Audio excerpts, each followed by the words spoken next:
দেখেন, এক এক মিডিয়ায় এক এক রকমের কথা বলছে। কেউ বলেছে 140%, আর কেউ বলেছে 100%। হ্যাঁ, এখন 100% বলতে যেটা বুঝায়, 100% বলতে যেটা বুঝায় সেটা হলো ডাবল, তাই না? আপনার বেতনের যার যার যে বেতন আছে সেটা ডাবল হওয়া। তো এখন মনে করেন যার বেতন 78,000 টাকা, একবার 1 নম্বর গ্রেড, তাহলে সেটা যদি ডাবল হয় তাহলে কত হয়? সুতরাং এই বিষয়টা আমি আপনাদেরকে বলবো যে এই বিষয়টাতে আপনারা আমাদের কথায়ও কান দিয়েন না।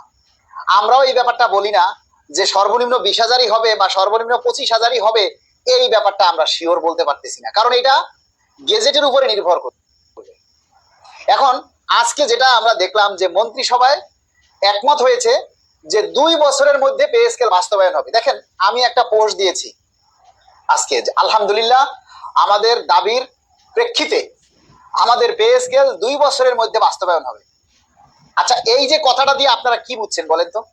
যে পে স্কেল সরকার সচিব কমিটিরা একমত হয়েছে পে স্কেল 2 বছরের মধ্যে বাস্তবায়ন হবে। ইতিপূর্বে আমরা যেটা শুনেছি যে পে স্কেল বাস্তবায়ন করতে 3 বছর লাগবে, সরকারের 3 বছর বসে পে স্কেল বাস্তবায়ন করবে। এখন সেখান থেকে আমাদের দাবির প্রেক্ষিতে 1 বছর কমে গেছে, 2 বছর লাগবে। তো 2 বছরের মধ্যে পে স্কেল বাস্তবায়ন হবে। এখন দেখলাম ওই পোস্টে কিছু মানুষ কমেন্ট করতেছে যে তাহলে কি 2 বছর পরে পে স্কেল হবে? এই একটা কথা নিয়ে আমার কাছে যে কত ফোন আসছে, কত মেসেজ আসছে, যেগুলি আপনাদেরকে না দেখালে আপনারা বুঝতে পারবেন না। মানে সবার কথাই একটাই যে ভাই তাহলে কি পে স্কেল 2 বছর পিছিয়ে গেল? আরে ভাই, আপনারা কি পড়াশোনা বাংলা বোঝেন না? হ্যাঁ, আপনারা কি বাংলা বোঝেন না? আমি লিখেছি 2 বছরের মধ্যে পে স্কেল বাস্তবায়ন হবে। 2 বছরের মধ্যে বলতে এখন আপনাকে মূল বেতনের পুরাটা দেবে, তার কিছুদিন পরে আপনাকে হয়তো বাড়ি ভাড়া দেবে, তার কিছুদিন পরে হয়তো অন্যান্য ভাতা দেবে, হয়তো 2 ধাপ করে বা 3 ধাপ করে 2 বছরের মধ্যে এটাকে বাস্তবায়ন করবে। কথা হলো এটা। এখন অনেকে বুঝে গেছে পে স্কেল 2 বছরের পরে হবে। আচ্ছা, মানুষ কি, এই ছাত্ররা না হয় এখন পড়ালেখা করে না, ঠিক মতো পাস করতে পারে না, যারা সরকারি চাকরি নিছেন, আপনারা তো পড়ালেখা করিয়া পাশ করিয়া তারপরে এই সরকারি চাকরিতে ঢুকছেন, আপনারা এই সহজ বাংলা ভাষাগুলি কেন বোঝেন না? 2 বছরের মধ্যে বাস্তবায়ন হবে আর 2 বছর পরে বাস্তবায়ন হবে, এই দুইটা কথা কি এক? বলেন তো। পে স্কেল 2 বছরের মধ্যে বাস্তবায়ন হবে আর পে স্কেল 2 বছরের পরে বাস্তবায়ন হবে, এই দুইটা কথার মানে কি এক বুঝায়?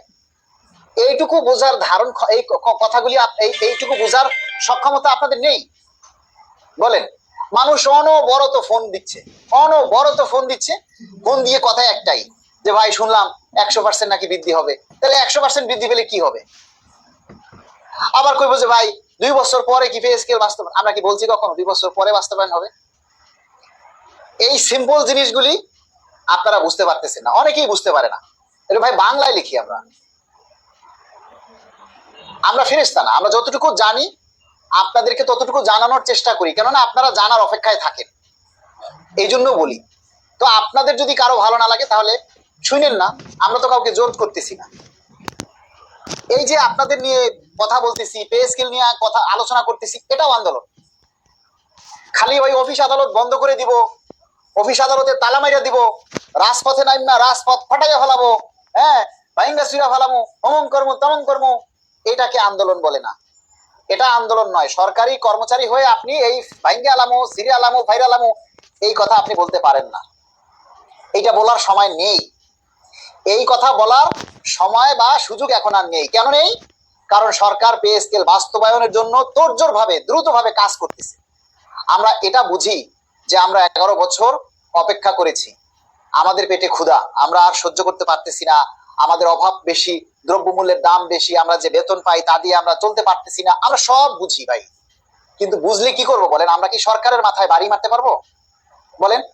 আপনি যদি দেশের প্রধানমন্ত্রী হতেন এই মুহূর্তে, ধরুন আপনি এই দেশের প্রধানমন্ত্রী, তাহলে আপনি কয় বছরের মধ্যে বা কয় মাসের মাথায় পে স্কেল দিতে পারতেন?